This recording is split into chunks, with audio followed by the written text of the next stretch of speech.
Today in the grain market, soybeans were a little bit lower. I think that confidence is fading for a deal to be signed, and the day really started out a little bit higher with better demand. But as time went on, it's really is against even a phase one signing.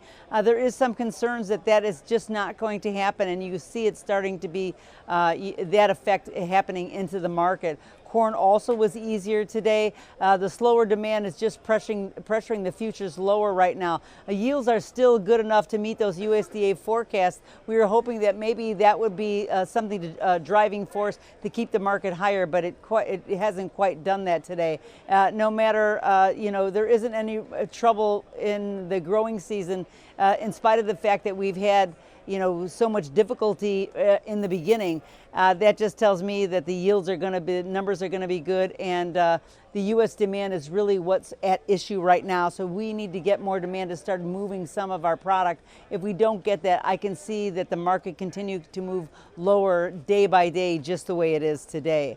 Wheat, on the other hand, was higher. Futures did test the lows and then rebounded. It broke through that $5 benchmark support level, but quickly bounced back up. One of the things that was interesting, it did make a 10-cent rally in that, but the market's relatively thin. It just tells me that the algorithms kind of pushed it a little bit, and the market's relatively thin. So we can see the market move to the upside this quickly and perhaps to the downside. Export sales have all been relatively weak, but it just seems like there was some bargain hunters stepping in, trying to participate in the market a little bit. Russian wheat, has been on the rise a little bit, so that's important to note that. So it's possible that that could give U.S. Wheat a little bit of a reason to kind of rally. But the U.S. dollar index is still pretty strong, so we're going to be watching that. All eyes are really on the White House to see, are we going to get anywhere with this U.S.-China deal?